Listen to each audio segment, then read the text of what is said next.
Thank you so much for taking the time and doing this. My pleasure. My It's pleasure. really great to meet you. Thank you. How did your career start here in LA? When did you come here? How was it to build your career here in this huge city where so many other awesome drummers live? Yeah, very scary. I think for me, I was a weird kid in the fact that I remember being 5 and I knew exactly what I wanted to do. I always wanted to play drums. There was never anything else. I wasn't sure how it was going to happen, Uh-huh. but I had this feeling that it would. I grew up very poor. Uh, my family couldn't afford to buy a drum set or drums, and so I would play on pillows or trash cans, and I would just dream. And I just had this kind of fantasy world where I was visualizing myself doing it. And it's funny, I think that that's very important for a lot of things, is seeing yourself do something and putting that energy out there. And I believe that that can help you. I didn't take lessons. I was not schooled. It was about playing to records, strumming on pillows. And then I think also I had a pretty troubled childhood. There was a lot of physical abuse in my house, alcoholism and Mm-hmm. things like that. And so music became this escape as well, where it was my refuge.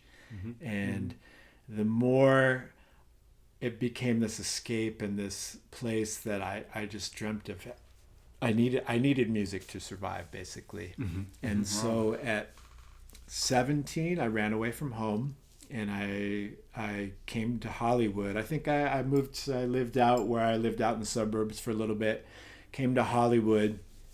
Was sharing an apartment with like 4 other people, like crazy. And I auditioned for a band Mm-hmm. and got the gig. I think initially I thought I would be in a band. That's what Mm-hmm. I wanted to Mm-hmm. to do, and I was in a series of bands, and the bands would get record deals, and we would. It looked like things were going to happen, and then they would fall apart. Okay. And Mm-hmm. each time they would fall apart, I still had that thing. It's funny because I had a lot of friends who, as soon as it would fall apart, they would just go get a real job or do something practical. Mm-hmm. But for me, I was like, this can't be it. It can't be over. I know that this, I'm supposed to do this. Great.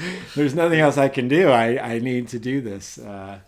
And so I just was very persistent.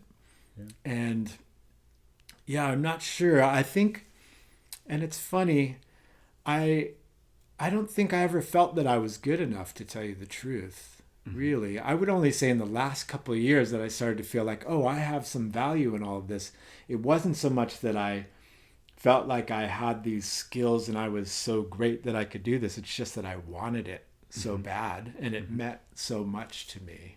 And Yeah, it's it's interesting because even after doing this for years, I still get really nervous about things, or like mm-hmm. I have a very funny head in that way. And I think, I don't know if it's my upbringing or what it was. And in some ways, I think it's a good thing. I think it's a good thing to never feel like you've arrived at something. Mm-hmm. And so you keep trying. So I'm always trying to get better. I'm always trying to find new things and new sounds. And I think that was part of, there was a great gift in not having drums at an early age, or like I would get a drum, or when I finally did get some kind of drum set, it was the worst drum set you could imagine, Uh-huh. and it Uh-huh. sounded so terrible. And I would have to find these ways Yeah. to make it sound good by treating the drum a certain way or putting something on it Yeah. Yeah. that really has come in so handy. And tricks and little things that I use to this day to get sounds Uh-huh. because I had to. There are times it felt so intimidating because there are so many great drummers. And I would say even now with social media, and I watch all these drummers, I still, if I watch some guy like, just shredding, I go, oh, I can't, I can never do this. And so really I, the thing I have learned is everybody has their own voice, right? Mm-hmm. Everybody has their own thing they bring to something.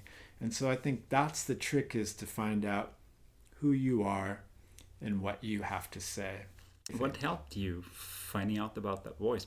I think that I learned pretty early on that there were a lot of drummers that had more chops than I did, could do things I could never do. And I realized that that wasn't going to be my strength, was being the world's fastest drummer or having all these things. But what I always had was a love of songs and music, and that I could feel it greatly. And if I could take that feeling and putting it into playing a song, I felt like that would be my gift. That would be the thing. And the drummers I loved, they weren't really flashy. They just made things feel great. And so I was like, well, I want to be that guy. Mm-hmm. Partly because maybe I had no choice, or like, why are you creative? Like, what motivates you to create something? I think it was funny. Like, to me, sounds. I wanted to hear sounds, and I'm still obsessed with sounds and getting different kinds of sounds. And I think, whereas for many years I wasn't sure of what my strengths were as a musician, I would say now, if I could, looking back on it all, it's getting sounds and different kinds of sounds. Mm-hmm. Because I feel like a sound can set a mood, right? And even in a drum, in a snare drum, how that drum is tuned, how that drum is treated makes me feel a certain way, right? Mm-hmm. And I think with all music, it has to be about communicating something. There's so many ways to communicate a single word. Mm-hmm. And so with sounds, that's what I'm trying to think about. When I hear a song, what is this song telling me it needs? What are the sounds that it needs that will help this feeling and this vibe? Mm-hmm. You know, because a great song, the second you hear the first note, it makes you feel something instantly. There's a Donny Hathaway song called I Love You More Than You'll Ever Know. Uh-huh. And there's a live version of it. And from the first note, it makes me feel something I can't even describe. But it's so intense. Mm-hmm. Mm-hmm. And so warm and comfortable and beautiful. And like, that's, I don't know. It's beautiful that music can do that. It's amazing. Yeah. Because it really is about communicating, and a lot of times it's about communicating things that we have no words for. Mm-hmm. Mm-hmm. And so for me, that's the thing, is finding different sounds. As a musician, you're always kind of working on one hand serving a market, and on the other hand following your own preferences. And is there a tension between those two sometimes? Or was there a tension? Yeah, there is. And I think there are very funny things, and you run into funny things where people might be concerned or obsessed with sounding modern, which when people say that, to me, is already very funny, because what is modern right now is already months old, right? Mm-hmm. And people worry about being current instead of, we are here, we're now. Yeah. Whatever we're doing is current. Yeah. And I always think to truly be modern or current, you should be pushing the boundaries and discovering something that hasn't been done, or changing something or adding to something. And then that makes something modern. Don't chase something, let people chase you. How do you ensure then that you like keep growing, or that you keep going on and not like getting stuck? Don't get stagnant. Yeah, because there are periods where I have felt stagnant, to tell you the truth. I feel like when I have those periods of feeling stuck, I have to change something. Mm-hmm. And I have to find a new record. I have to find what we were talking about before. It's like when I feel stuck, it means I'm not being grateful or aware of my surroundings. And so I need to become aware. I need to, how do I say? I don't know. For me, I need to, just be grateful. I need to like realign myself and have a reality check. And if I open myself up again, then usually ideas flow, life flows. I get unstuck. How do you find the right drum sound for this song? Is it that you already have a very clear idea of how it could be in your head when you listen to it? That's a good question, and I think this is what I ask a lot of people about, and I always wonder if this is something that can be taught or you're just born with it. and it's instinct, right? And for me, it depends how you listen to a song, right? And for me, like I said earlier, growing up, I wasn't paying attention to the drums so much. But what I did pay attention to was the lyric. Like most people, like a lot of people, I listen to what the intention of the song is. And if I can grasp what that intent is, I feel like I then know what to do most of the time. And so, yeah, I think that a song will tell you what the sound should be. And I think part of that is just instinct, because you and I could hear the same song. You could have great instincts, and maybe I would have great instincts, but yet again, we would approach it in a different way. Like going on a first date, maybe you would bring a book, and maybe I would bring flowers or whatever. Like you would have a different way of going about it, but getting to the same thing. And that's what's great about everybody having their own personality and their own things to say. And it's why early on, especially, this is getting back to living in Los Angeles, right? There were so many great drummers here. And especially when I came up, a lot of the greats were still working. And so if you look at yourself as being in competition, you lose already. You can't be in competition. You have to find your own thing and your own voice and appreciate that, and not worry about if I'm thinking about, what would Matt Chamberlain do on this song? Well, then fuck it. You should get Matt Chamberlain, right? It's like I have to think, what is my heart telling me to do on this song, right?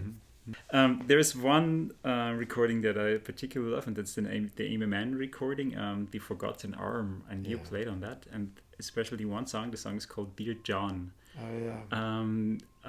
Do you remember? Can you tell me something about the recording of that? Maybe what was your intention? What was the kit you used? Kind of It was a Gretsch kit, just like this one, which I use all the time. Always.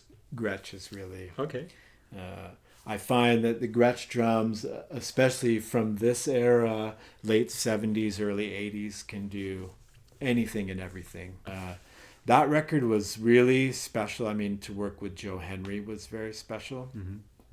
And all of the takes are live, everybody in the same room playing. And it was interesting because I think on that record, at least the stuff that I played on, they were talking it being a little more muscular than the other things that she had done. I don't think there was any click track or anything like that. I think it was just recording.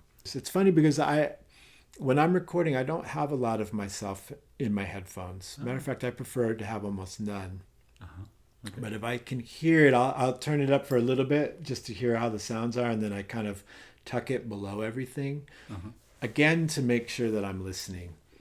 It's like a conversation. If I'm only waiting to say what I have to say and I'm only thinking about what I want to say, we're not having a conversation. But I think in whatever we're going through in this world, in society at this moment in time, is a very funny thing. It's a very look at me, a very needy thing going on right now. Which all means we all want the same thing. We all want to be loved and recognized. But sometimes I think if we just stop and listen for a minute to other people and what other people have to say and then react, maybe it might be a little better. I don't know. Yeah. You know, the thing about that Amy Mann record too, actually, that I remember is I think that's really when I started putting the paper on the snare. And thinking about that in different ways. It's funny, I'm not a guy... I have a bunch of snare drums, but I don't really even like changing snare drums so much. To tell you the truth, I like to find a drum and then see how many different things I can get out of that one drum. And I'm sure on that record it's all probably the same snare drum. But I would treat it different on every song. And so to get different sounds, there would be maybe some tape or like a Ritchie ring, and then under that I would put sheets of paper, and then it would just depend on how many. And then even after you're playing it for a while, the center gets worn out, right? And so that creates a whole other sound after a while. There is another record I would like to ask you about, and it's the Brett Mehldau record, Largo. Oh, yeah. It's How did you do that? How did all this happen? I was friends with Brad, and he was in town making that record, and he was doing it with Jim Keltner and Matt Chamberlain. Yeah, I know. He's like, "Hey, do you want to come down?" Uh-huh. I'm like, "Yeah, I want to come down. I want to see these two masters play." And I got there, and they're like, "Oh yeah, what, you want to play?" And I was like, "Yes, but also no." Like, I remember being so scared, and so I think there are a couple tracks. It's all three of us playing drums at the same time, and yeah, mostly I remember being super scared. Wow. Yeah. Super scared, and really, I just couldn't believe it, because I think, if my memory serves me correct, that Matt and I were in one room and Keltner was down below. Okay. And so I couldn't really see him. I could only hear him. Mm-hmm. And I couldn't get it out of my head that I was getting to play with, especially Jim Keltner. Jim Keltner, who was the nicest and just so amazing. And just thinking, like, okay, what was cool again is that you could tell we're all listening to each other. And Brad is a very special musician. There's a song from a record right before that, just called Song, that is one of my favorite songs of all time. I could listen to that song every single day. There's another one you played on "Cause I Love You," the Lizzo record, I think. Yeah. But I don't. In that case, I really not sure. I'm really not sure on which songs you actually played. Yeah, I play on the song Juice. So there's a bunch of different passes. So I do one pass that's like just the main kit, kind of holding down the fort. Yeah. And then we did a pass where we set up a bunch of concert toms. I think maybe 8 or 10 toms for these really big concert tom fills, and then some timbales. And so I did, 3 passes of 3 different things on top of each other. And you can treat it, it's really fun to record like that, where it's like, oh, maybe I just do a kick and a snare pass, and then maybe I do a hi-hat, and then maybe the hi-hats, a couple different hi-hats, maybe it's some stack cymbals, some regular hi-hats, and that's its own separate pass. And then different percussion things. There's a thing I love using where I use old Remo practice pads, and I will double those.